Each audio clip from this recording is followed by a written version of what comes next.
Hi everyone, good evening. Right, कितने students join कर लिए हैं? Good evening Anjali. Hi Manas. Hi Pratmesh. Good evening. Good evening Lakshmi. ठीक है. Hi Rugved. ठीक है. So let me do a quick set of copy paste before we begin today's lecture. थोड़ा सा मैं आपको डरा देता हूँ. लास्ट क्लास में स्फेरिकल कोऑर्डिनेट सिस्टम पढ़ा था ना. ठीक है. So let me bring out some scary things.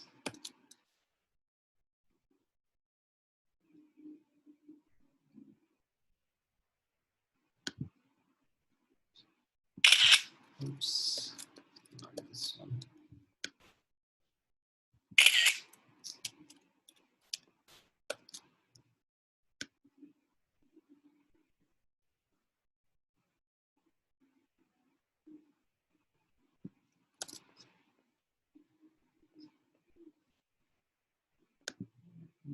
Paste.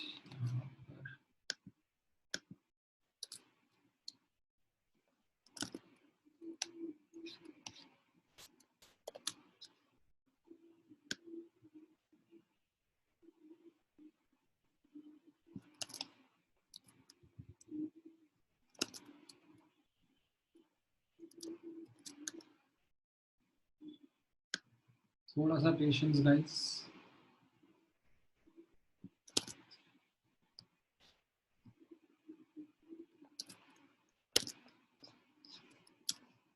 हाँ.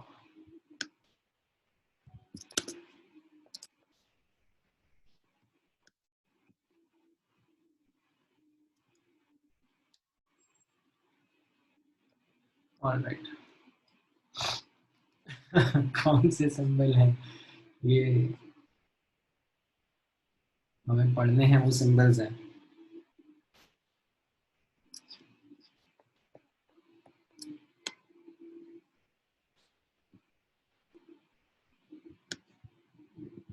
Just arrange them.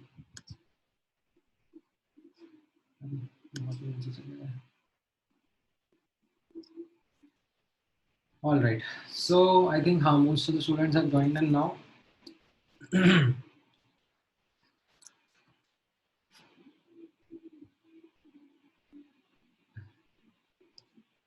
हाँ हाँ.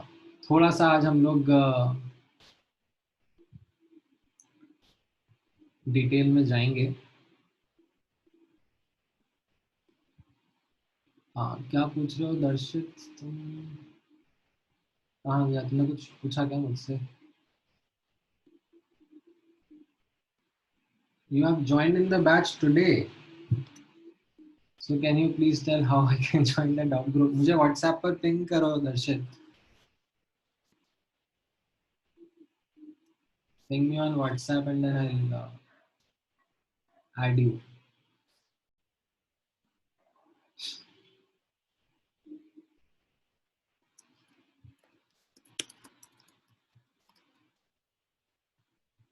All right. हाँ. So last class में हम लोगों ने polar coordinate system पढ़ा था. ठीक है. And if you remember, I spoke about how the polar coordinate system will help us define three-dimensional space around us based on these three sets of information, r, theta and phi.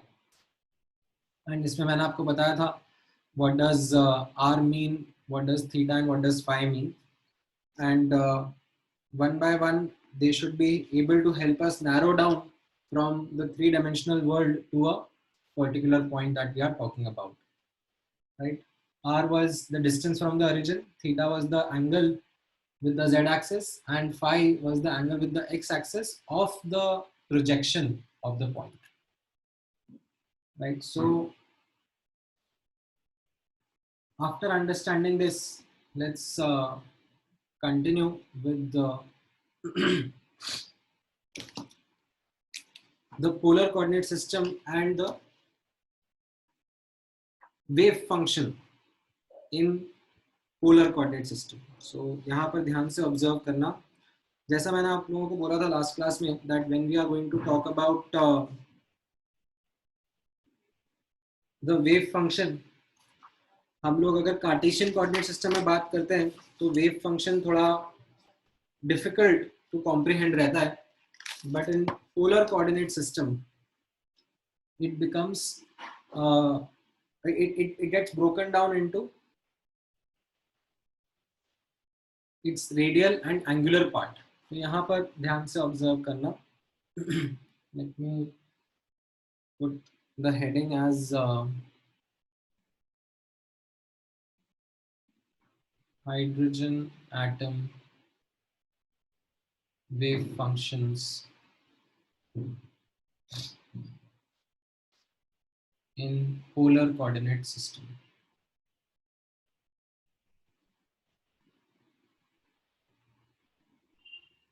क्योंकि single electron atom के लिए ही है, समझने की कोशिश करना. So if you remember, we had talked about psi. What was psi? Psi was the wave function, and in particular this symbol psi, it represented the amplitude of the wave at a given x comma y comma z coordinate. Now when transformed into the polar coordinate system, okay, in terms of r, theta and phi,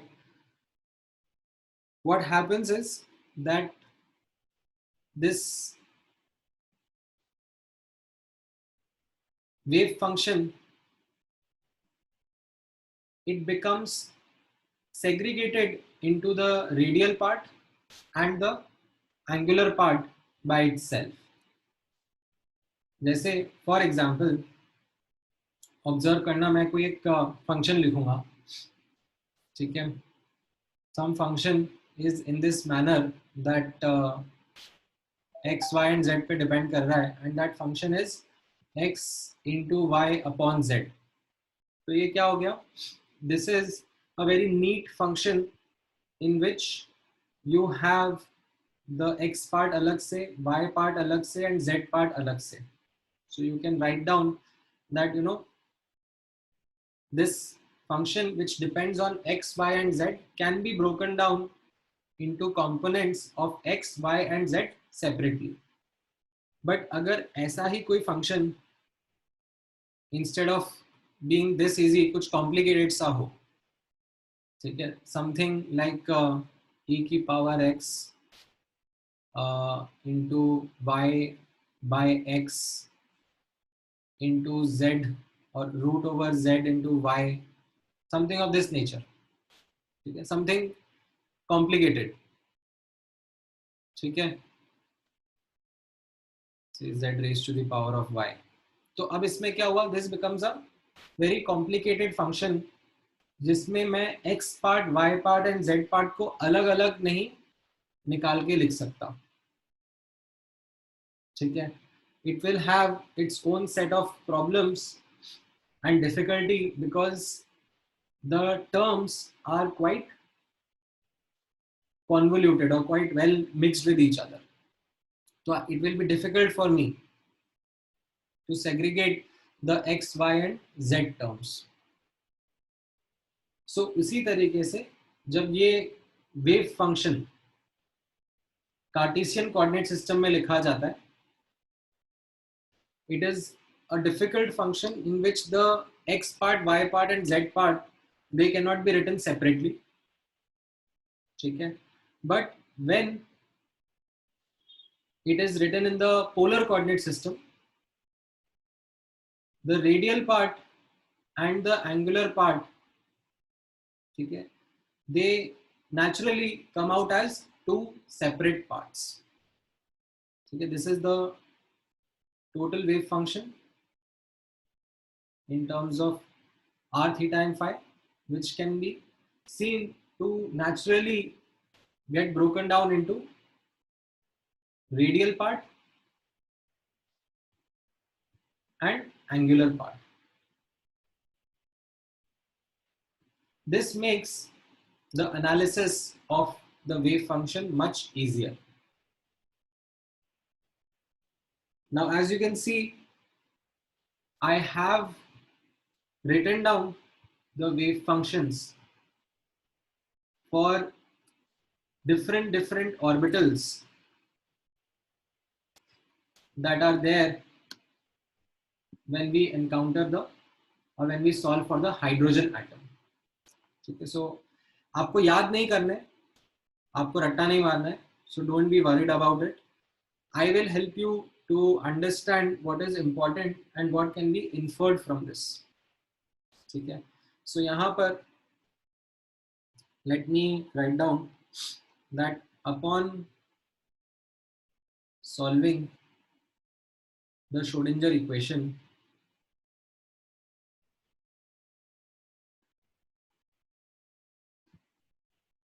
following wave functions were obtained for a single electron system. ठीक है, single electron system, इसमें Z है ना, let me just see, हाँ Z है, ठीक है, for a single electron system. Now what were these wave functions, यहाँ पर ऑब्जर्व करना. So let me put this in form of a table. So you have orbital, उसका radial wave function,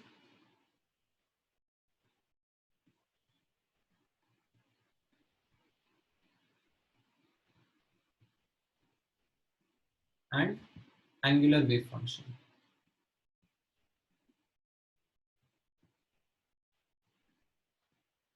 Right? What will happen?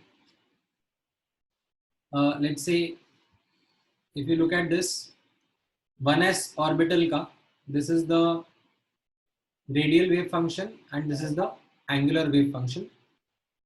Right?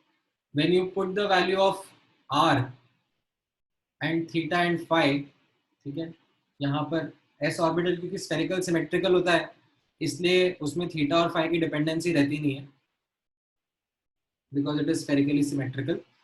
But if you have nucleus at the origin and you put say r equal to 0.3 angstrom, ठीक है, in this equation, and you put whatever theta whatever phi you would want to, then उस particular point पर you will get, when you multiply these two together, you will get the amplitude of the wave function. That nucleus as that origin, so at a particular point r comma theta comma phi, what will be the amplitude of the wave function that corresponds to this 1s orbital. उसी तरीके से 2s orbital या 2p orbital का wave function भी मैं आपके सामने एक बार लिख रहा हूँ, ठीक है. अभी डोंट बॉदर कॉपिंग दिस, ठीक है, बाद में आराम से कॉपी कर लेना. अभी don't try to write everything at once, थोड़ा सा डिफिकल्ट हो जाएगा आपके लिए, ठीक है. एंड मैं दोबारा रीआइटरेट कर रहा हूँ, आपको ये याद नहीं करना है, ठीक है. You don't have to remember these wave functions, ठीक है. What is important in this वो मैं आपको जरूर बताऊंगा, ठीक है. सो यहाँ पर let's talk about 1s first. तो 1s का रेडियल वेव फंक्शन आप ऑब्जर्व करना, ठीक है. Let me sorry, This is the radial part, and this is the angular part. Okay, 2s orbital. 2s orbital का radial part,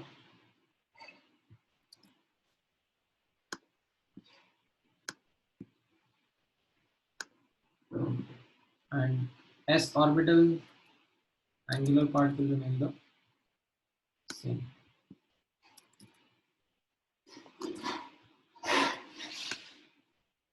ठीक है, then 2p.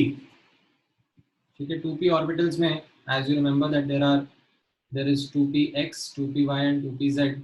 तो इनका 2px 2py 2pz का रेडियल पार्ट तो सेम रहता है. So let me put that radial part here first. Angular part different रहेगा.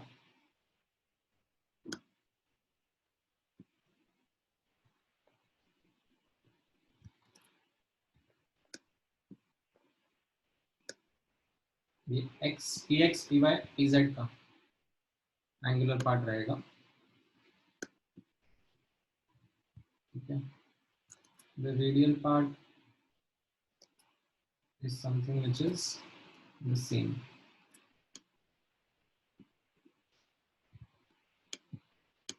Doesn't matter whether it is 2px or 2py or 2pz. ठीक है, तो इसको मैं थोड़ा सा छोटा लिख देता हूँ. 2px 2py 2pz. देन यहाँ पर नोटिस करना 3s. 3s का एंगुलर पार्ट तो वही रहेगा. ठीक है, so angular part as it is मैंने पुट कर दिया वही का वही. रेडियल पार्ट ऑब्जर्व करेंगे. Radial part will be this one.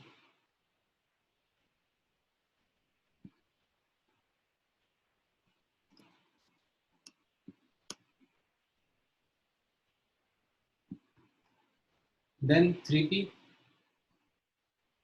3px 3py 3pz. ठीक है, इनका वापस से नोटिस करना. एंगुलर पार्ट तो वही रहेगा जैसे सामने ऊपर लिखा था. जस्ट रेडियल पार्ट थोड़ा सा चेंज होगा. Radial part of 3p would be this one.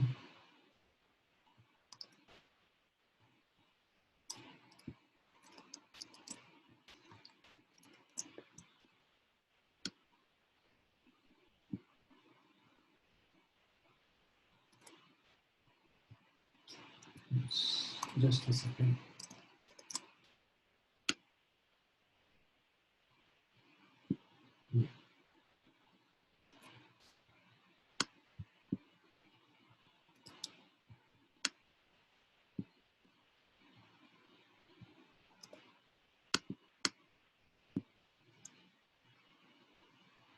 Okay, then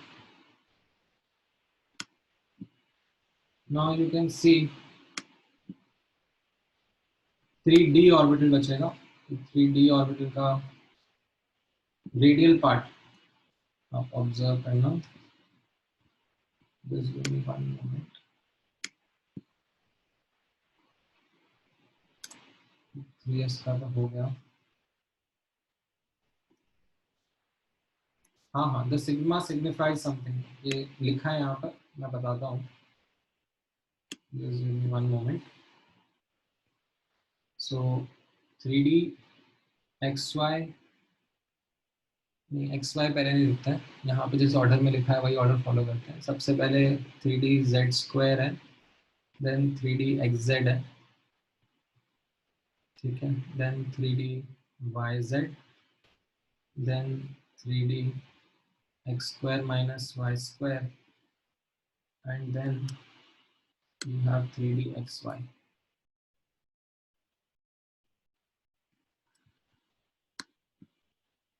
यहाँ पे आप ऑब्जर्व करना इनका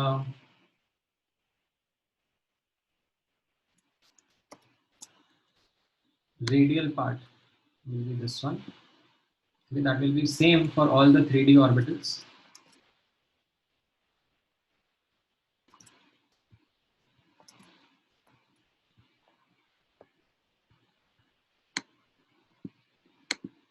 The radial part will be identical. What will vary is their angular part.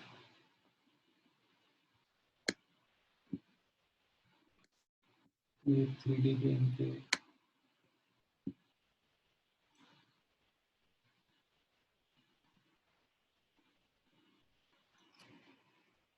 radial parts हो गए.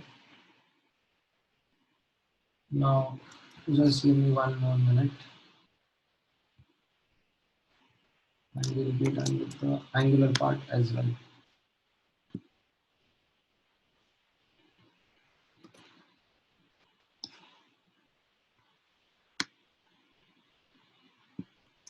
Okay.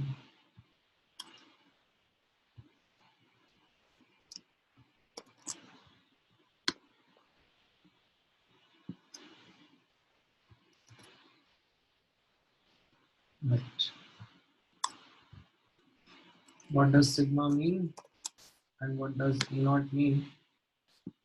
ये मैं यहाँ पर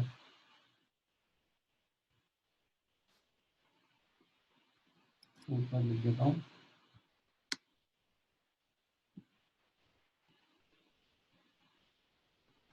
Sigma is what captures the R. ठीक है. That is the distance from the nucleus. All right.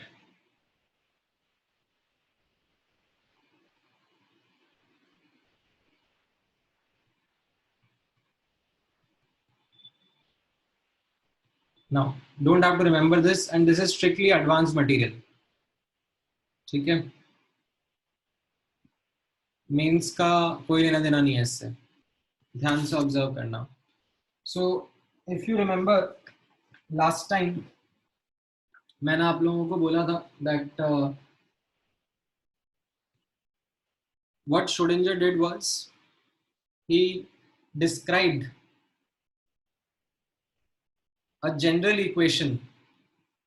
ठीक है. हम लोगों ने इससे बात करा था last time that Schrodinger ने बोला that we have to study electron as a three-dimensional standing or stationary wave bound around the nucleus, right? And in order to describe it mathematically, Schrodinger gave a general equation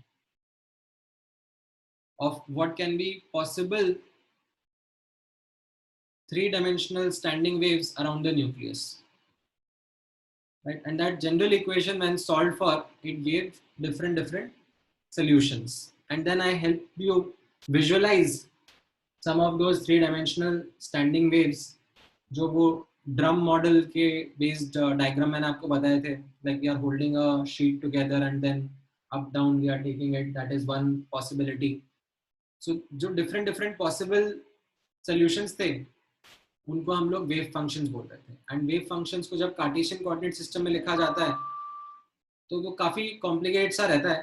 ठीक है. Where psi it represents the amplitude of that wave. However, when that wave function is written in Cartesian coordinate system, okay, sorry, polar coordinate system, what we find is that wave function gets broken down into its radial and angular part automatically. That is the nature of the wave function. Maybe because of the way in which the electron is present around the nucleus. आपने notice किया होगा that orbitals के diagrams हैं around the nucleus they have symmetric structure. मतलब अगर एक lobe ऊपर है तो एक लोब नीचे रहेगा, एक लोब लेफ्ट में तो एक लोब राइट में रहेगा. So it kind of has a symmetric structure around the nucleus. So that is where we found out Okay, that the wave function can be broken down into the radial and the angular part, and then we can study the radial part and the angular part separately and in detail to understand more about this wave function. So that is what I have done. Okay, that upon solving Schrodinger equation, these are the wave functions that come out as a result, and the list is endless. ठीक है, ऐसा नहीं है कि यहीं पे रुक जाता है. जैसे मैंने आपको बताया था that hydrogen atom के around there are infinite orbitals, so infinite such solutions are going to come. ठीक है, together what it means, this is the total wave function. ठीक है, now how to read this or how to understand this wave function, that if nucleus is at the origin, ठीक है, and I give you certain value of r, theta and phi, and आप उस r, theta and phi को इस equation में put करो. ठीक है, r का वैल्यू दिया तो उससे आप सिग्मा निकाल लोगे, उस सिग्मा को आप पुट करो, थीटा एंड फाई दे दूंगा, उस थीटा एंड फाई को आप पुट करो. ठीक है, and you multiply these two together, and what you will gate will be the amplitude of the wave function at this particular r, theta and phi. ठीक है, now the thing is that you don't have to remember these wave functions.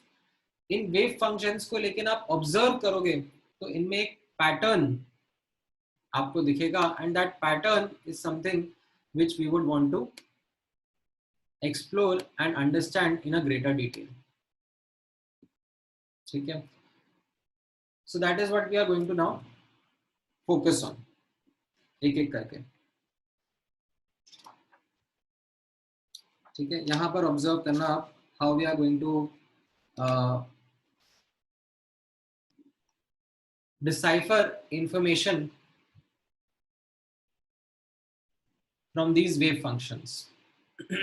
So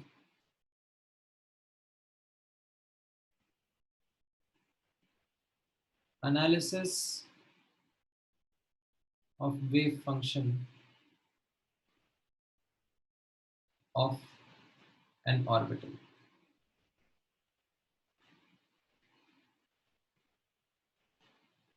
Now observe करना of late पिछले 2-3 साल से atomic structure chapter में जो questions आ रहे हैं, they are primarily coming from this section, from the quantum mechanical model of atom, asking you to interpret the orbital wave functions. ठीक है, आपसे ये एक्सपेक्टेशन नहीं है कि आप रट्टा लगाओ एंड आंसर दो. जैसे कल को मैं पूछ लूंगा दैट 4dz² का वेव फंक्शन लिखे बताओ क्या होगा. This is not the kind of question that I am expecting from you. या कल को लेट्स से 3s ऑर्बिटल है, ठीक है, उसका रेडियल वेव फंक्शन क्या होगा वो हमें लिख के बताओ. No, so you are not expected to rectify these wave functions. However, what we have seen is that sometimes the questions are or can come in this manner that आपको wave function मिल जाए and उससे आपको कुछ information या कुछ interpretation decipher करनी आनी चाहिए, right? So यहाँ पर let me write it down that we are not expected to remember wave function, ठीक है, psi of an orbital. However, if given the wave function, ठीक है, मैं आपको wave function दे दूं, then we can provide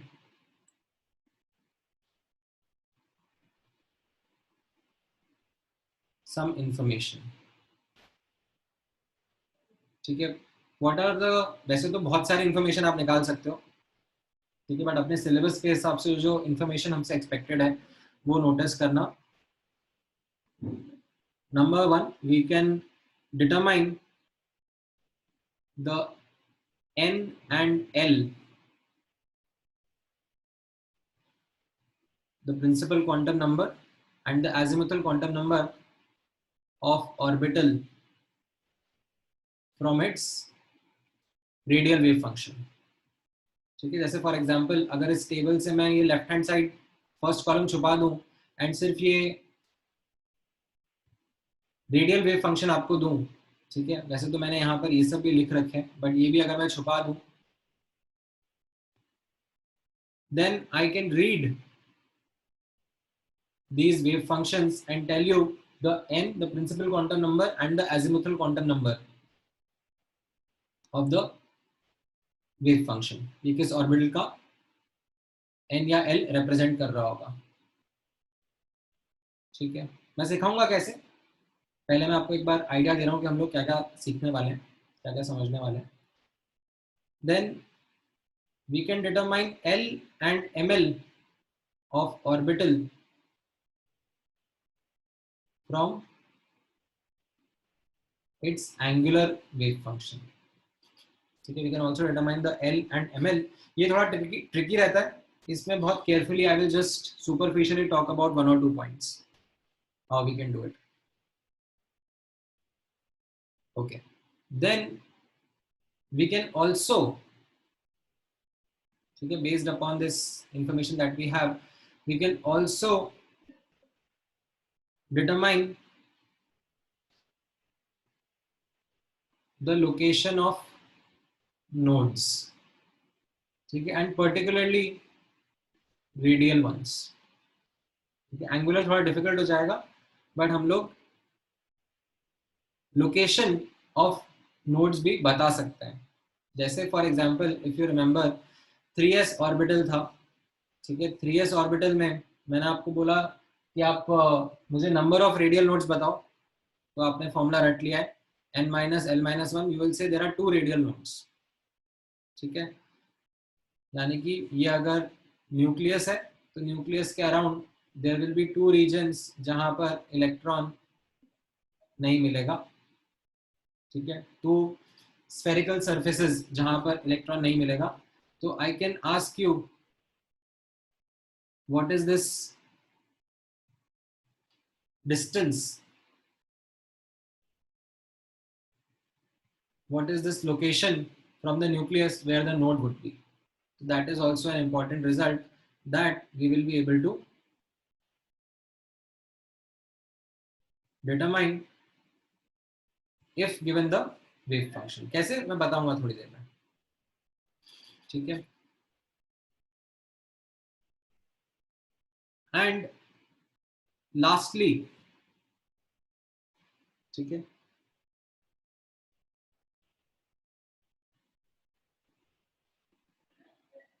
you can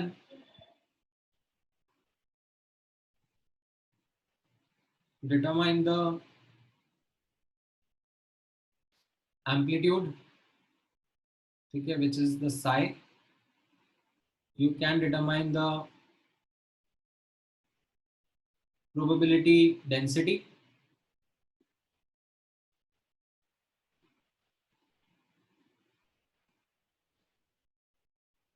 which is psi square, and probability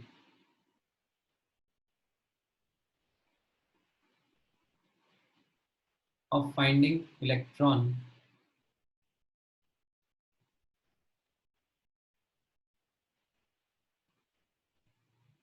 ये मैं क्या लिख रहा हूँ ये थोड़ी देर में मैं एक्सप्लेन करूंगा आपको.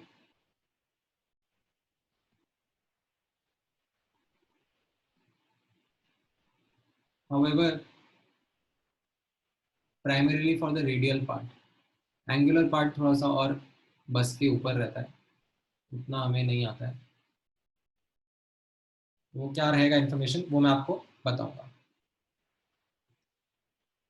ठीक है, नाउ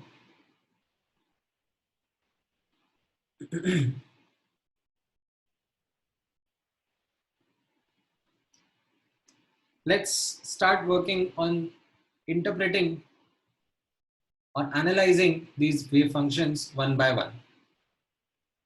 ठीक है, ध्यान से ऑब्जर्व करना। I will reiterate, you are not expected to remember these wave functions. ठीक है सुमित, इंग्लिश समझ में आती है तुमको या हिंदी में बोलूं? आपको ये फॉर्मूला याद नहीं कर रहे हैं, so that is where you should not ask the question again and again कि फॉर्मूला कैसे याद करें। You don't have to remember these wave functions. But अगर आपको वेव फंक्शन मिल जाए, ठीक है, if you are given the wave function, then you should be able to interpret certain information from it. So let's talk about the first piece of information. यहाँ पर observe करना, given the radial wave function, determine n and l of the orbital. So how we will proceed with this, that you will notice that the radial wave function of all the orbitals is made up of three components. One will be a constant term, then there will be a polynomial in R,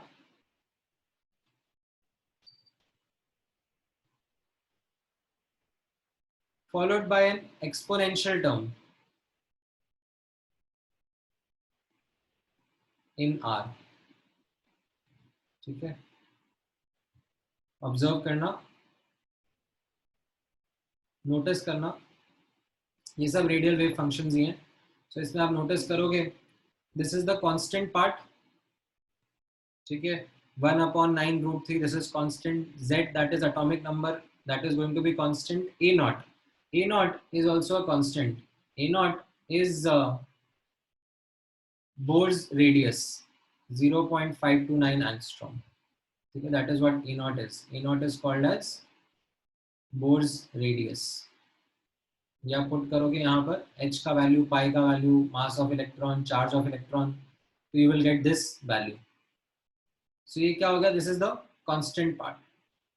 then this is the second part which you can see, this is the polynomial in sigma. ठीक है, when I say sigma, it is, sigma is something which is what r is, ठीक है, 2zr upon n A0। ठीक है, n stands for the principal quantum number। ठीक है, A0 जैसे मैंने आपको बताया, this is a constant, z will be the atomic number। तो ये सिग्मा जो है ये एक्चुअली r का ही एक्सप्रेशन है, जिसको थोड़ा सिंप्लीफाई करके लिख दिया गया है। ठीक है, so there will be this constant part, there will be this polynomial in r followed by an exponential term।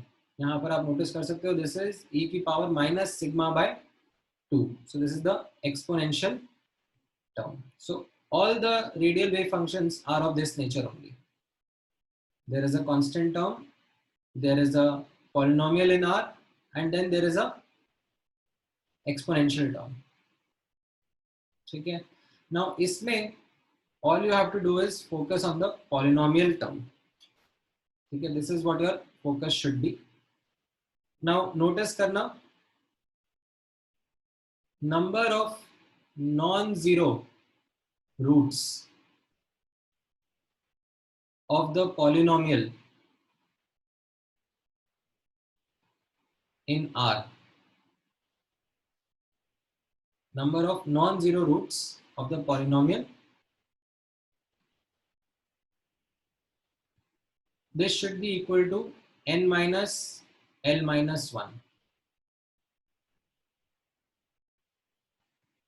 that is the number of radial nodes. If you remember the definition of radial nodes का definition क्या था? Region where the probability of finding an electron is 0. ठीक है. Now observe करना, यहां पर जो total wave function है, ठीक है, टोटल वेव फंक्शन कैसा है? Radial part and angular part को मल्टीप्लाई करके बनता है. ठीक है, that is what your total wave function is. अगर रेडियल पार्ट 0 हो जाए for a given value of r, radial part अगर 0 हो जाए तो psi, that is the amplitude of the total wave function, ये भी 0 हो जाएगा. अगर साई 0 हो जाएगा तो साई स्क्वायर भी 0 हो जाएगा. And what was psi square related to? Psi square was related to the probability of finding electron. So that means probability of finding electron भी 0 हो जाएगा.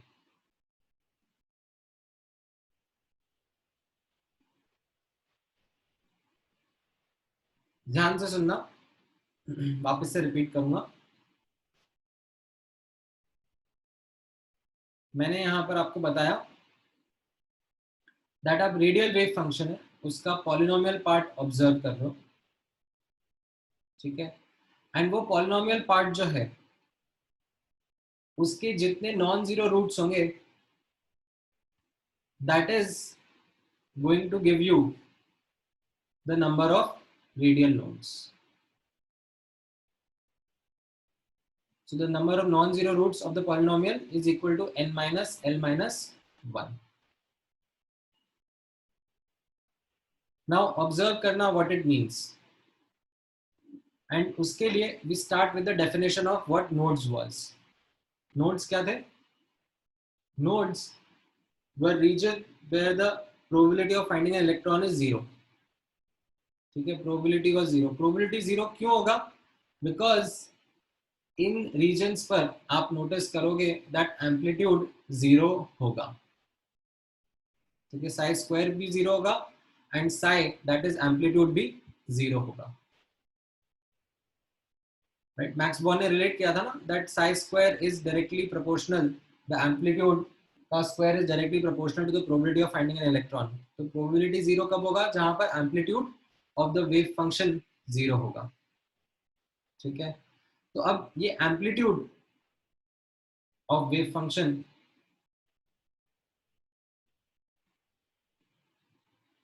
जीरो कैसे होगा? उसके लिए मैंने आपको बोला दैट यहां पर ऑब्जर्व करना that amplitude is made up of radial part as well as angular part. ठीक है, तो angular part, sorry radial part can be 0 for certain value of r. जैसे यहां पर आप नोटिस करोगे इन दिस पर्टिकुलर एग्जांपल, अगर मैं सिग्मा का वैल्यू 2 डाल दूंगा, ठीक है, in this radial part, if you will notice that if sigma is 2, then this radial part will become 0. That means psi will become 0. That means the probability of finding electron will be 0. कहाँ पर? When psi is 2. So you substitute the value of psi as 2 here and get the value of r. That this will be the location, or this will be the distance from the nucleus where there will be a radial node. ठीक है, सो यहां पर आप लोग observe करना that जितने non zero roots रहेंगे, जैसे आप नोटिस करोगे यहां पर 3s ऑर्बिटल में यू विल फाइंड कि यहां पर क्वाड्रेटिक हो गया है. There will be 2 non zero roots corresponding to 2 radial nodes. ठीक है, इनफैक्ट मैं आपको अभी 4s का नहीं लिख रहा हूं, ऑर्बिटल का wave function, but if I was to write the 4s का wave function, तो you can guess that यहाँ पर जो polynomial होगा, ठीक है, जो polynomial part आएगा वो cubic होगा, ठीक है, you will have a cubic instead of a quadratic, and इस cubic part के 3 non-zero roots होंगे, which will correspond to the 3 non-zero roots of this 4s orbital, ठीक है. So number of non-zero roots will give you one piece of information. Second piece of information यहाँ से आएगा, notice करना that lowest power of r in the polynomial will give you the value of L, the angular or the azimuthal quantum number.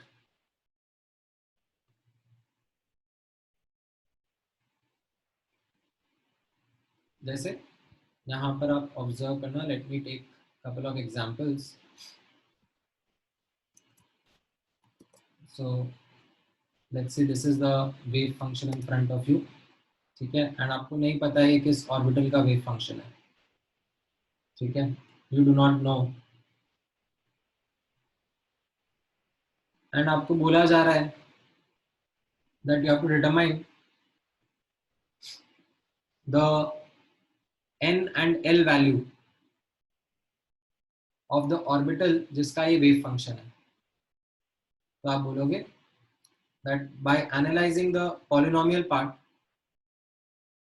ठीक है, number of non zero roots is n minus l minus 1, right. Number of non zero root कितने आएंगे यहाँ पर, क्योंकि ये quadratic है, इसके 2 रूट आएंगे, तो n minus l minus 1 will be equal to 2, ठीक है. एंड इसी पॉलिनोमियल के लिए आप ऑब्जर्व करोगे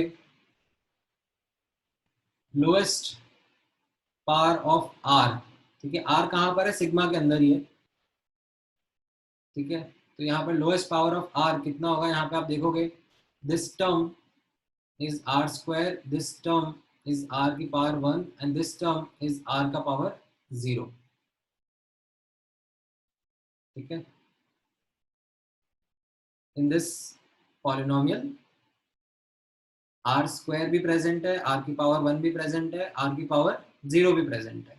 तो लोएस्ट पावर ऑफ r कितना है यहाँ पर, 0, which is what I have just highlighted is going to be equal to L.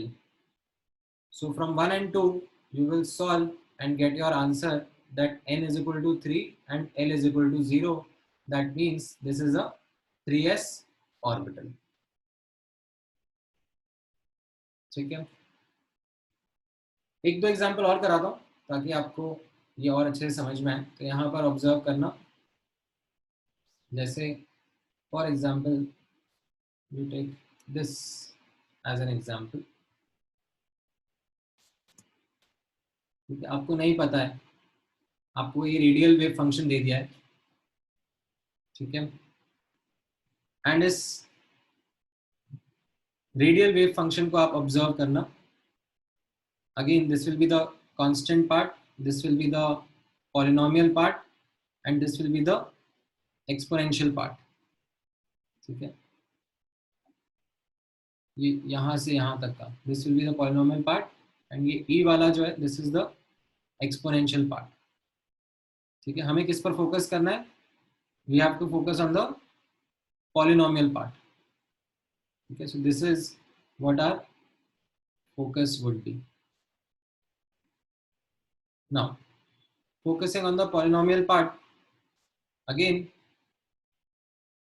कितने यहाँ पर नॉन जीरो रूट्स दिख रहे हैं आपको, number of non zero roots, ठीक है. यहाँ पर है तो ये again quadratic, 4 minus sigma into sigma,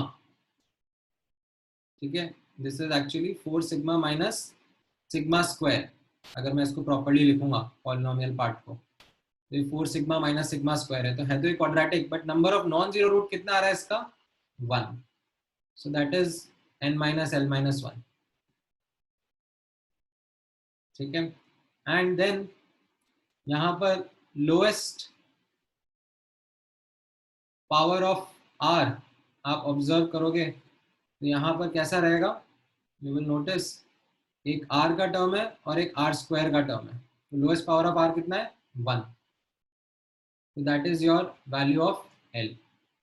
So from these two equations 1 and 2 you will understand that L का value 1 है and N का value 3 आ जाएगा. So this means that this wave function, this radial wave function belongs to 3p orbital. ठीक है,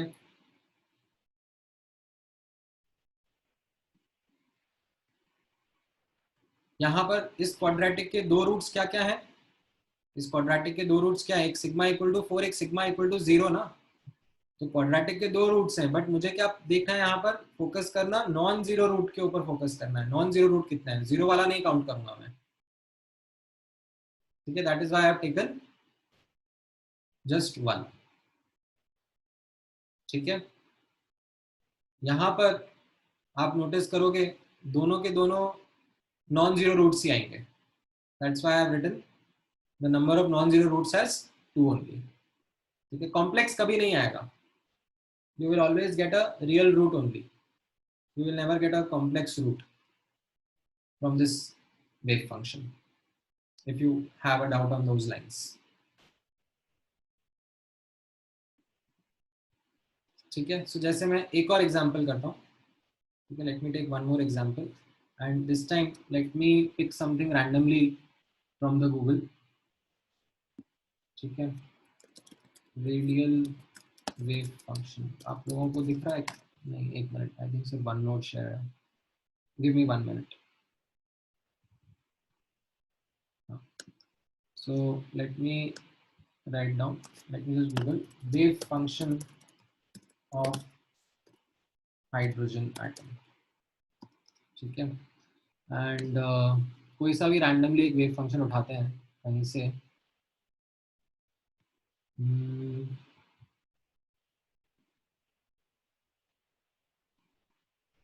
ठीक है, ये वाला ऑब्जर्व करना,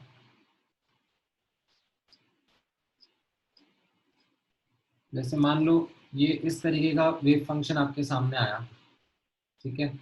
अभी तो इसने वैसे 5-1 लिख दिया है तो उससे पता पड़ जाएगा, बट लेट्स से अगर कल को आपके सामने ये रैंडम सा वेव फंक्शन आया, ठीक है, इसको let me pick it up,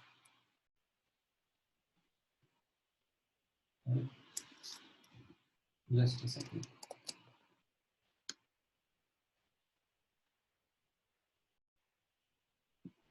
ठीक है। अब यहाँ पर, ठीक है, मैं छुपा देता हूँ, ठीक है, this is the radial wave function given to you as a question and now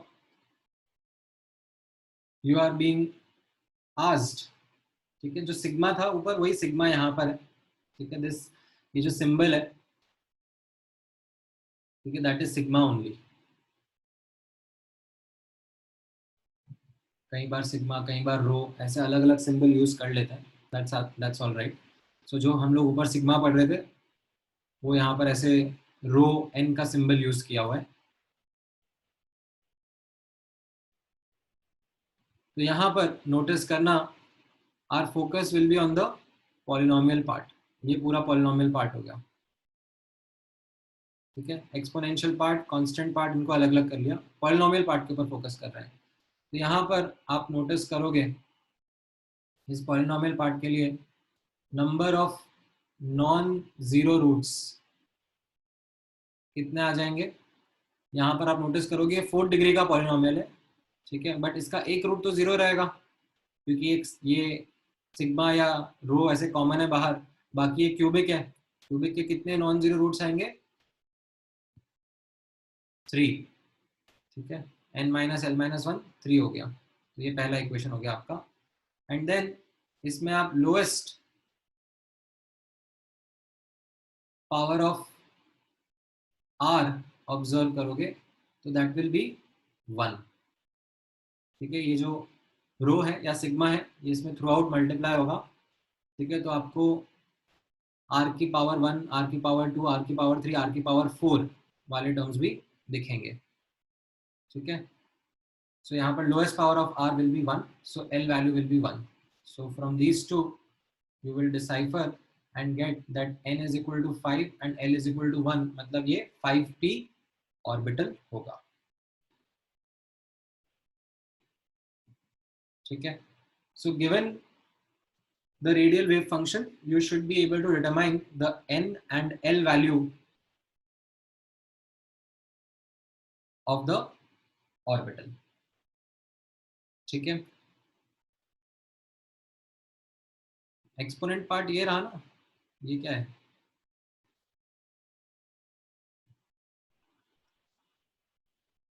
ठीक है, नाउ अब ऑब्जर्व करना नेक्स्ट एनालिसिस, नेक्स्ट रिजल्ट। ठीक है, ये था that given the radial wave function you can determine the n and l of the orbital। ठीक है, ऑब्जर्व करना, given the radial function, ठीक है, you can determine the location of radial nodes। ठीक है, where the nodes are present। तो जैसे let me take now एक बुकलेट का एग्जांपल ही लेता हूँ इसमें। ठीक है, I think that will help you with a lot of questions। जैसे let me take this question।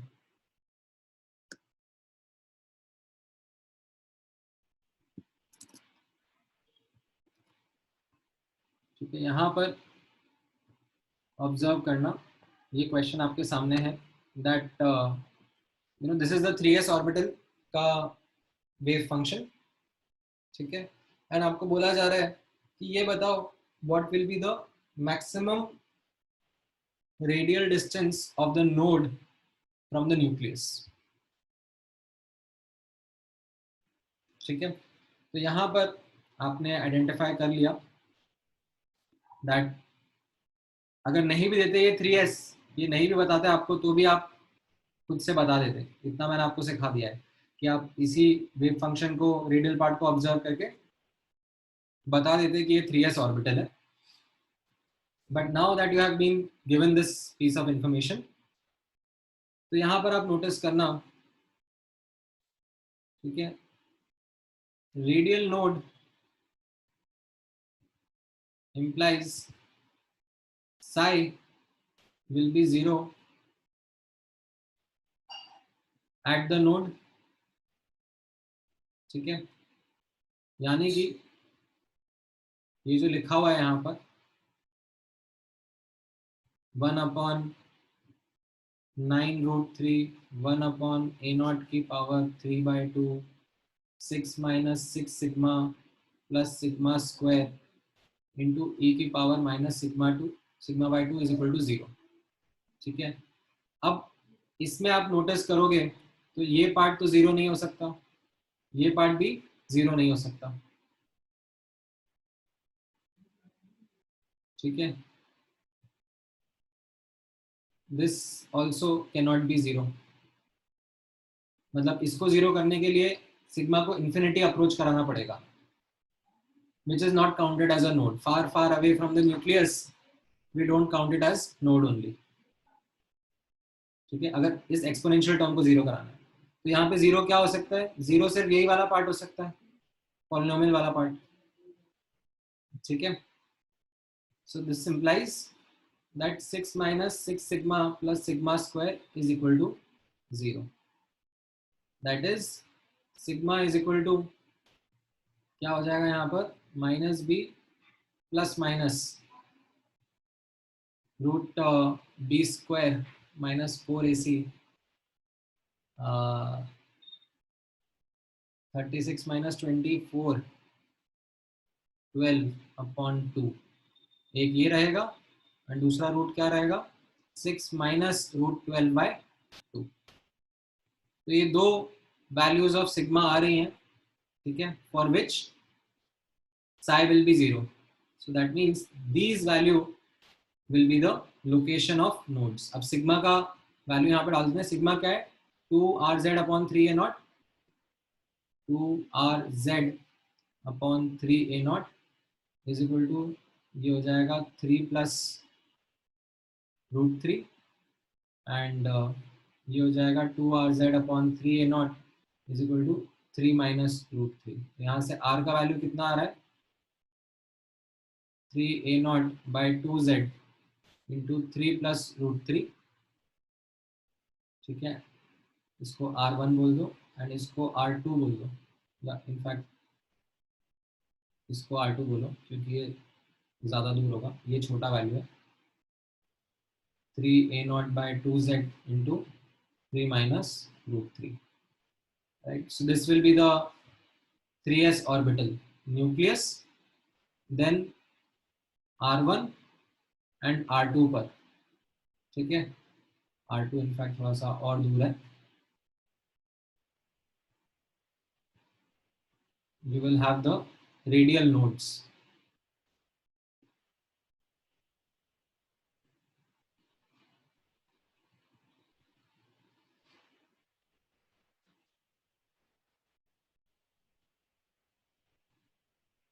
This will be r1 and somewhere here will be r2, right? And this is what your orbital would be.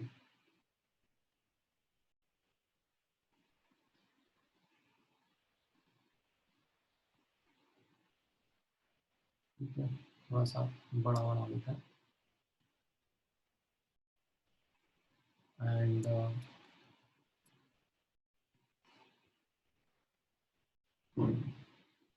this will be your radial node and another radial node.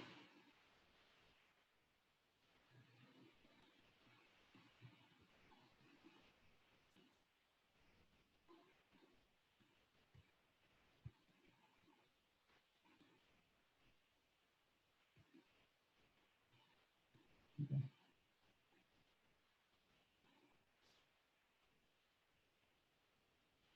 So it helps determine the location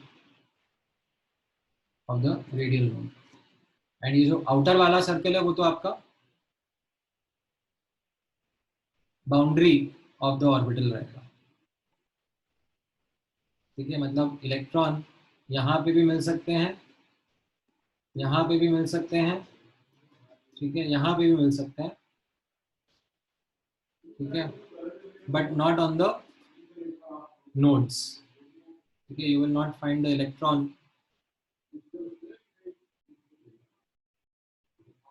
on the surface of these nodes. And ये जो बाहर वाला boundary रहेगा इसका क्या meaning रहेगा with in this, ठीक है, विद इन दिस ये जो वैल्यू निकाली जाएगी, ये जो r निकाला जाएगा, ये बाद में इंटीग्रेशन करके निकाला जाता है। Within this region the probability of finding electron is more than, कौन सा electron 3s electron, within this region the probability of finding 3s electron is more than 90%, ठीक है। तो ये समझ में आया आपको। द क्वेश्चन का फोकस वाज कि 3s ऑर्बिटल का वेव फंक्शन आपको दे दिया है, अब आप ये बताओ कि नोड कहाँ पर होगा, ठीक है। तो कोई दिक्कत नहीं है, बहुत आसान क्वेश्चन है। आप पॉलिनोमियल पार्ट के ऊपर फोकस करो, उसको 0 के बराबर करो, get the roots, these will be the location where the nodes will be present. Sigma के टर्म्स में निकाल ले, आप सिग्मा को r के टर्म्स में सब्स्टिट्यूट कर दो, you will get the answer. अब इसमें ये r1 एंड r2 है, तो हमें पूछा जा रहा है मैक्सिमम डिस्टेंस, तो मैक्सिमम डिस्टेंस ये r2 वाला आपने रिपोर्ट कर दिया 3/2 into 3+√3 a naught by Z. ठीक है, नाउ एक और क्वेश्चन ट्राई कर लो। ठीक है, दिस टाइम ये 89 वाला ट्राई करो, ये आप खुद से ट्राई करो एंड हो सके तो मुझे ये भी बता दो कि कौन से ऑर्बिटल का रेडियल वेव फंक्शन है।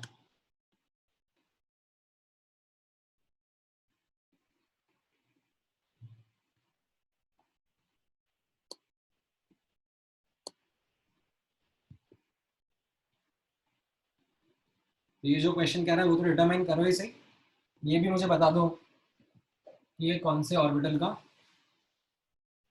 रेडियल वेव फंक्शन रहेगा, n एंड l वैल्यू।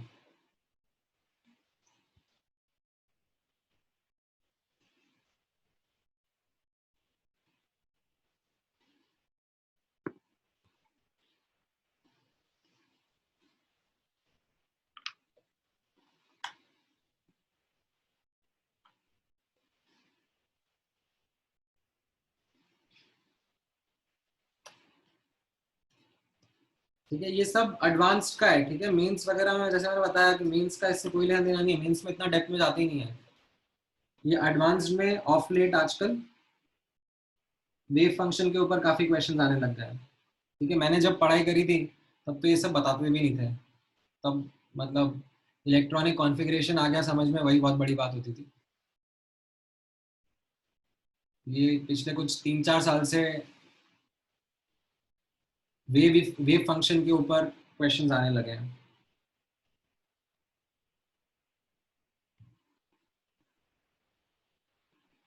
हाँ राइट, अलीना का सही है, आर्यन गड़बड़, हर्ष गड़बड़।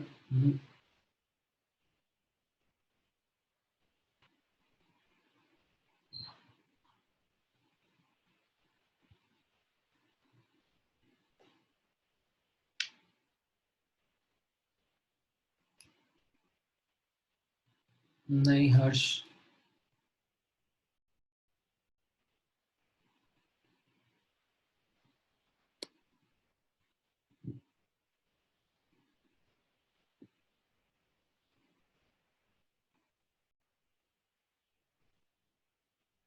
तो इसमें अगर आप नोटिस करोगे,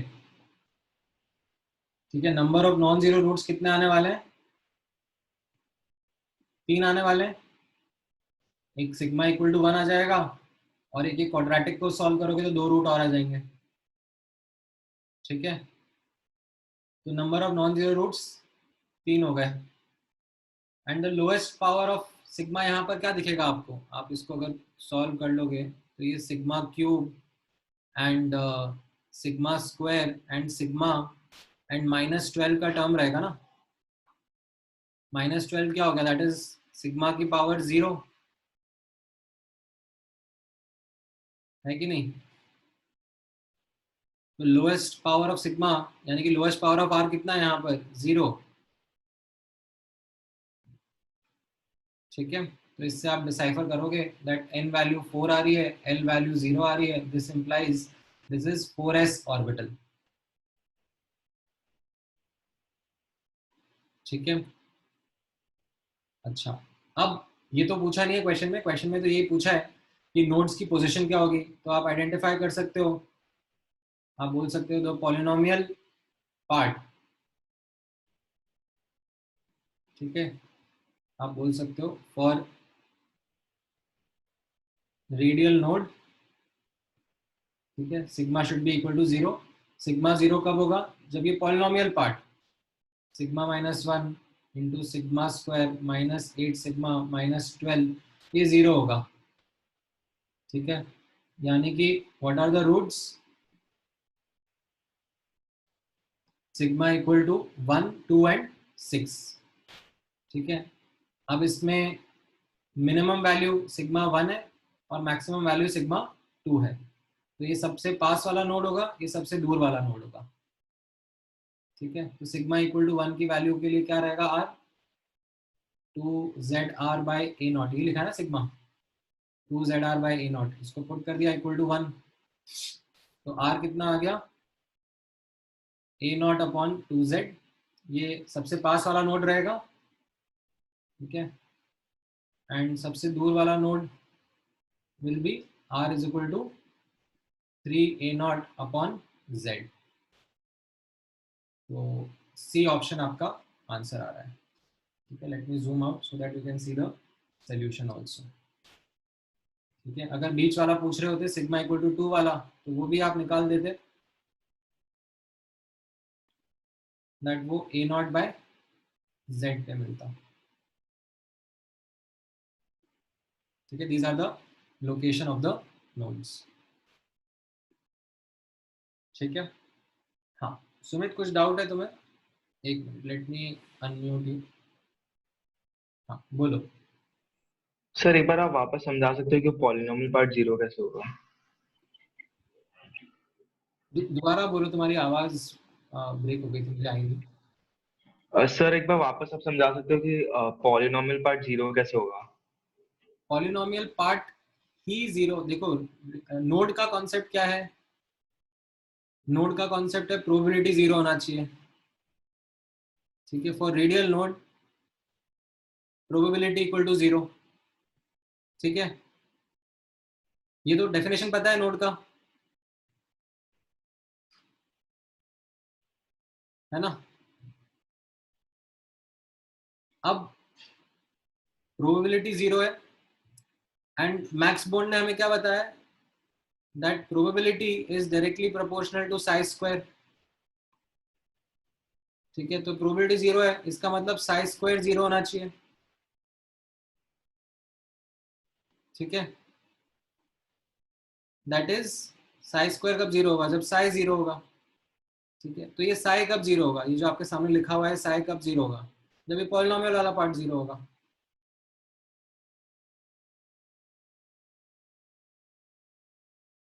समझ में आया कनेक्शन?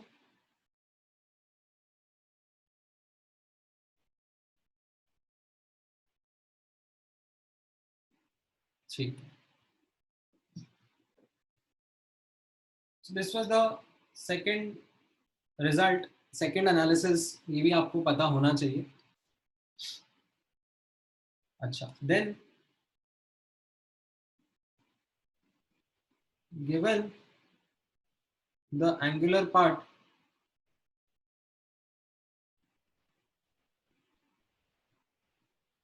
जैसे मैंने ऊपर लिखाया था, given the angular part we should be able to determine L and ML of the orbital, ठीक है। ये थोड़ा सा डिफिकल्ट है, ठीक है। Detailed analysis is difficult, why, because इसमें एक्चुअली काफी ज्यादा विजुअलाइजेशन लगता है। तो इसमें what I will do is, इसमें मैं आपको बोलूंगा कुछ चीज रट्टा मार लो, ठीक है। इसमें मैं आपको बोलूंगा रट्टा मारना, ध्यान से ऑब्जर्व करना। If the angular part of the wave function is independent of theta and phi, तो इसका मतलब हो गया कि ये एस ऑर्बिटल के बारे में बात करी जा रही है, क्योंकि एस ऑर्बिटल क्या है, spherically symmetrical, because s orbital has no directional nature,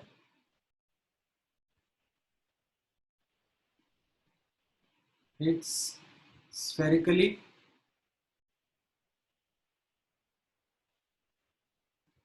symmetrical,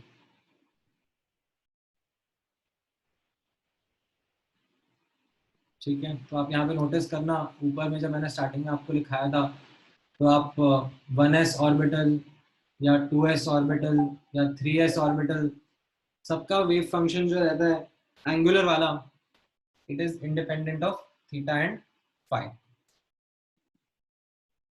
ठीक है।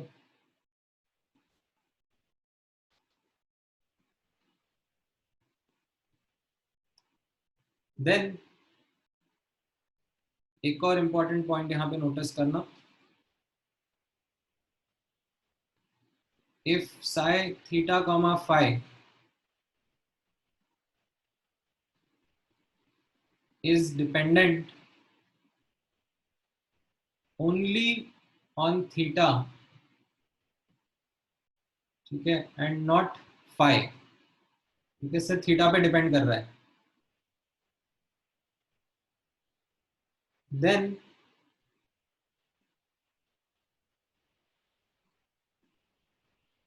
It could be pz, pz में नोटिस करना cos थीटा का टर्म आएगा, और it could be dz square, इसमें 3 cos स्क्वायर थीटा -1 का टर्म आएगा,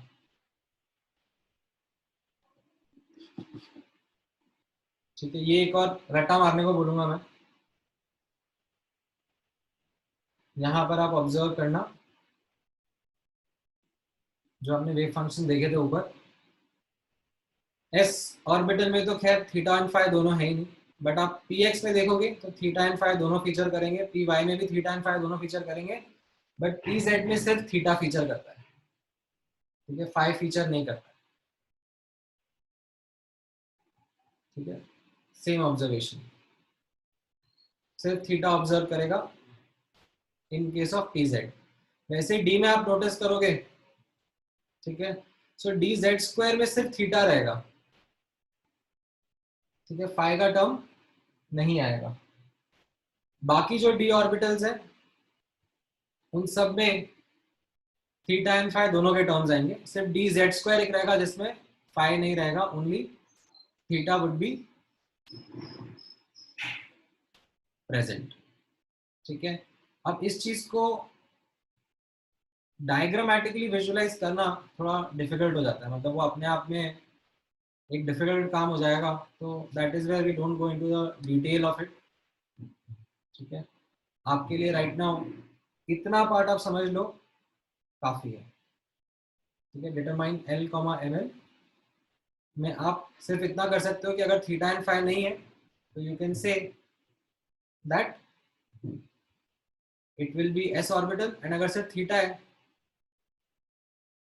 तो it can be either P Z और डी जेड स्क्वायर ऑर्बिटल, ठीक है। आगे भी ऑर्बिटल्स होते हैं, एफ में भी ऐसे ऑर्बिटल होते हैं जिसमें सिर्फ थीटा का डिपेंडेंसी रहता है, बट ठीक है, वहां तक हमको जाने की जरूरत है नहीं।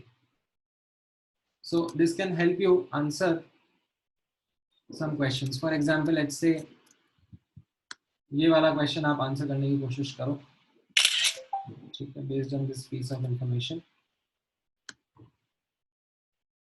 Do we have some miss Ritika amongst us? किसी का नाम है क्या? नहीं, कोई रितिका नहीं, कोई नहीं, तो हम यहाँ पे मिस लक्ष्मी डाल देते हैं। लक्ष्मी आंसर दो।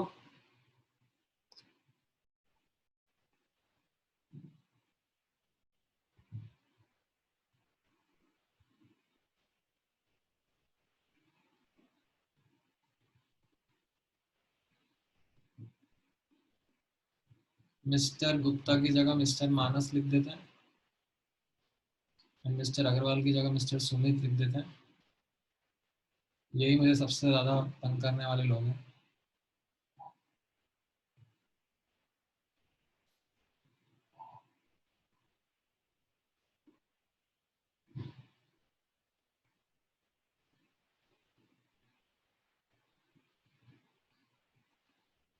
बताओ लक्ष्मी, क्या आ रहा है आंसर?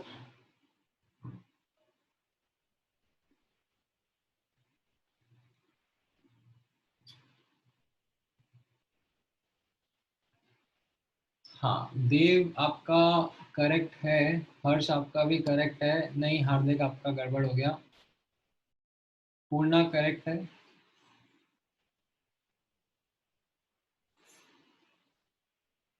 हाँ हर्ष करेक्ट है ना, बताया मैंने। श्रेयस का भी करेक्ट है, नहीं वैष्णव, नहीं केदार, हाँ सुमित का सही है,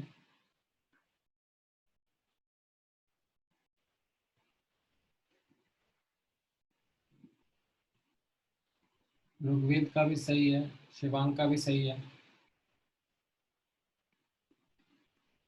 हाँ, सानिका आपका भी करेक्ट है। सॉरी।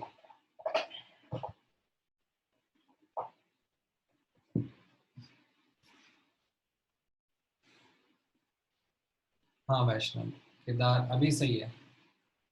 राइट ध्रुवा, राइट हार्दिक। अब आप लोग बता पा रहे हो।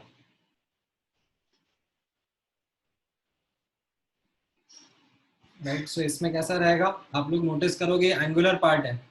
You can see that this angular part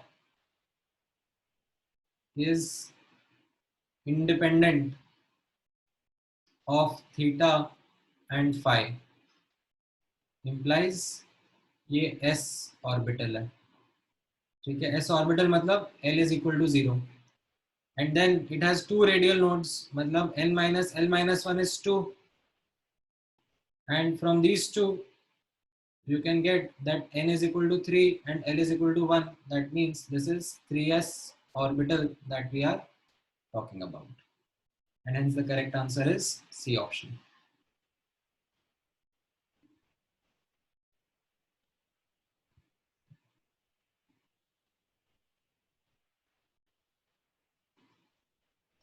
ठीक है, ये समझ में आया?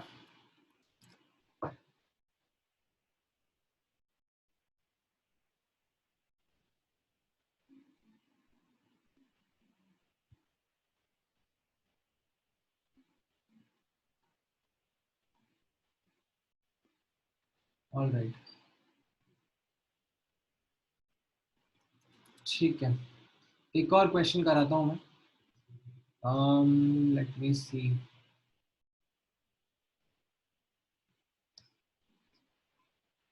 कहाँ गया था वो क्लियर वाला?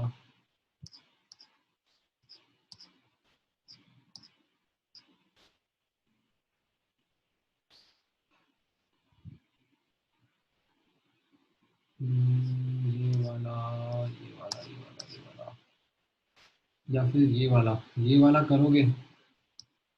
हाँ ये वाला करो, ये जे एडवांस में पूछा हुआ था। चलो let me copy this one.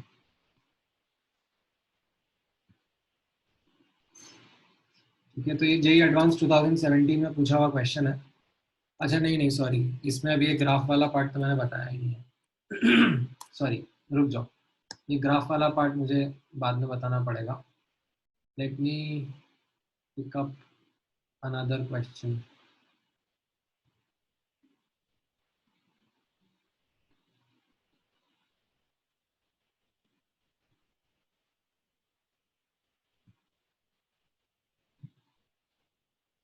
एक मिनट।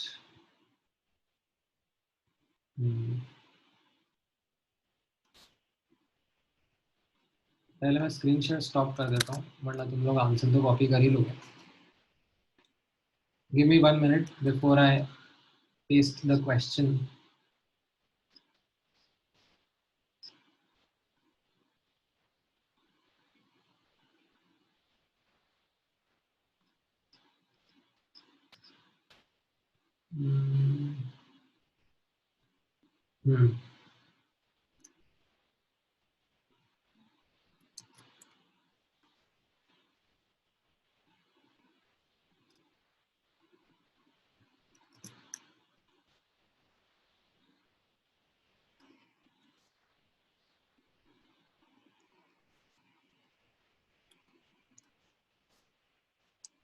Okay, 1 minute guys।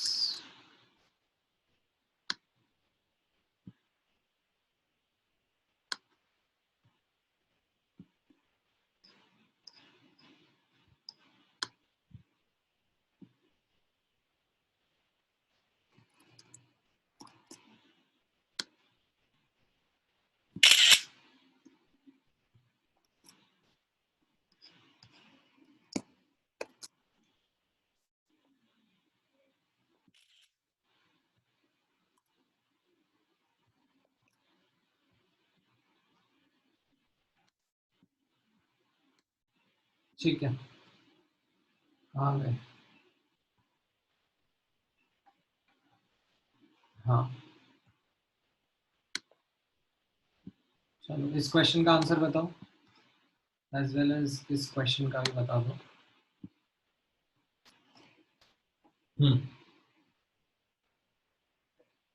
इसमें आई थिंक वन और मोर देन वन करेक्ट हो सकता है। Which of the following options is और आर करेक्ट, मतलब मल्टीपल ऑप्शंस करेक्ट हो सकता है।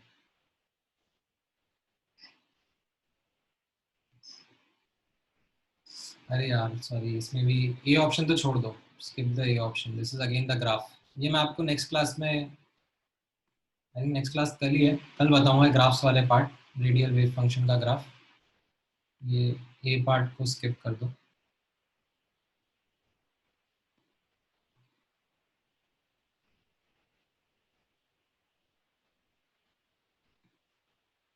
बी सी डी में से बता दो।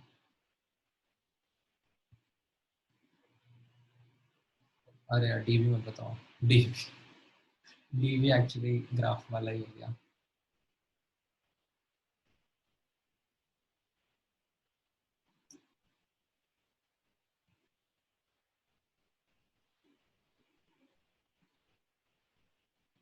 हाँ मतलब ठीक है, पोपट हो गया है तो मेरा, लाइक आई थॉट कि उसमें थोड़ा बहुत और इन्फॉर्मेशन रहेगा।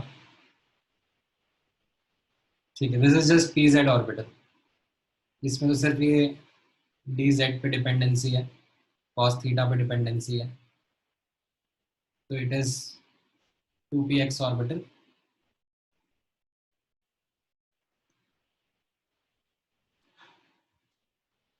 चलो ये वाला बताओ।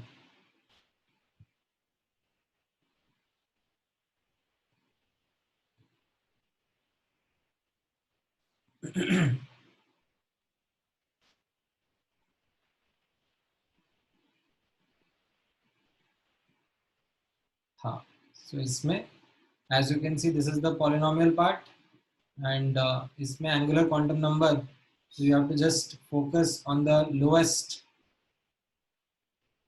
power of r, and this is equal to 2, and if you focus on the number of non zero roots, वैसे तो पूछा नहीं है, बट अगर आपको निकालने रहे तो number of non zero roots कितने आएंगे,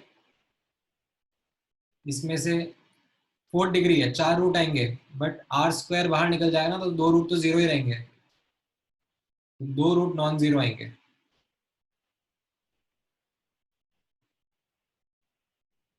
तो अगर आपको ये ऑर्बिटल डिटरमाइन करना है, ऑर्बिटल नहीं मतलब एन और एल डिटरमाइन करना है, you will say that this will B 5d।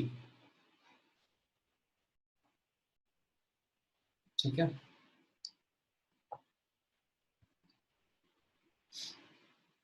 Alright, ठीक है। नाउ इसके अलावा अब ये जो 3 रिजल्ट्स हैं, Sai, Sai square and probability वाले, ये ग्राफ के ऊपर बेस्ड है। ये मैं आपको नेक्स्ट क्लास में बताऊंगा of how to talk about these radial wave functions and their graphs and their interpretation. ठीक है, then we will be quite close to completing the chapter. ठीक है, इनफैक्ट हो ही जाएगा, बस मुझे एक दो चीज और एक्स्ट्रा रहेगी। Let me see if I can squeeze them in tomorrow's lecture only. I should be able to then complete them also. And again, reiterating, this is relevant only from advanced का perspective. ठीक है, all right, चलो कुछ doubt पूछना है आप लोगों को?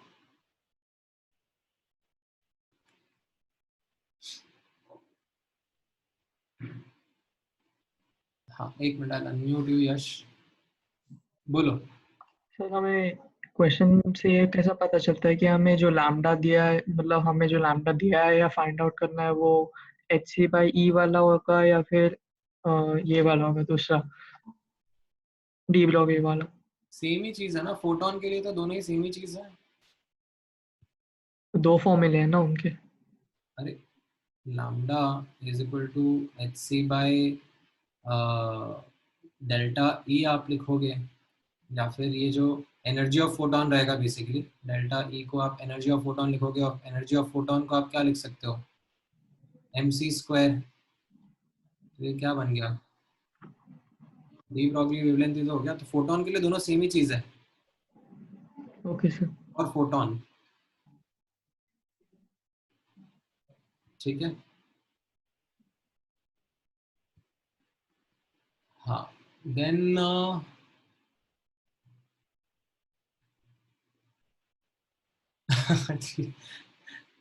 हाँ ठीक है Anu, I understand.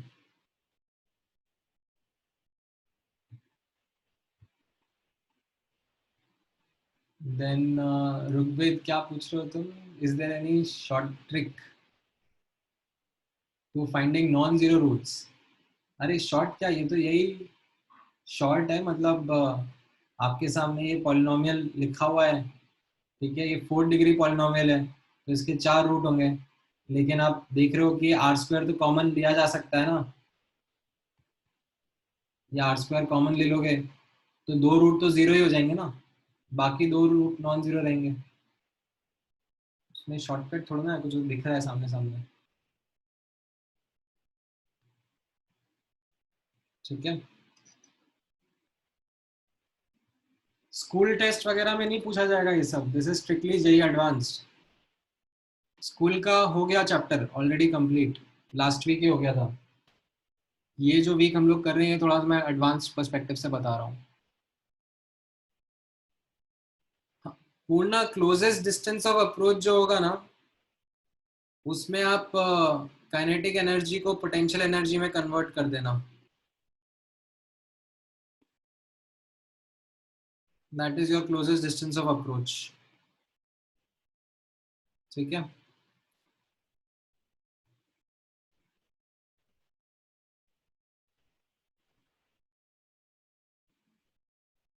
All right, ठीक है, then let's close today's lecture. आगे का पार्ट नेक्स्ट क्लास में रिज्यूम करेंगे। हाँ दर्शित कुछ कहना चाह रहे हो तुम? Sir sir am I audible? हाँ हाँ बोलो। सर मुझे प्रीवियस लेक्चर्स के भी एक प्रीवियस लेक्चर का रिकॉर्डिंग भेज सकते हो सर? एक प्रीवियस मतलब जो पिछला हुआ था? Yes sir. हाँ हाँ ठीक है, मुझे ओके सर। व्हाट्सएप पर पिन करना।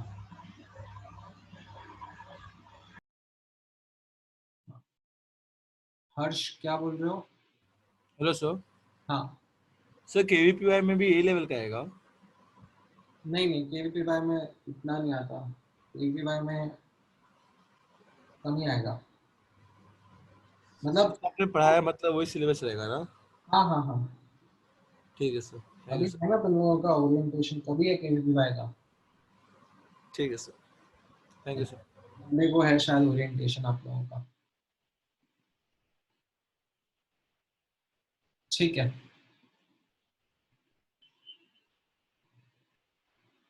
हाँ हाँ केवीपीवाई मतलब इज इजी तो नहीं बोलूंगा मैं, अच्छा लेवल रहता है उसका, बट हाँ इतना नहीं रहेगा, ये एडवांस लेवल जितना नहीं रहेगा जितना मैंने पढ़ा है अभी, ठीक है, उससे थोड़ा कम ही रहेगा।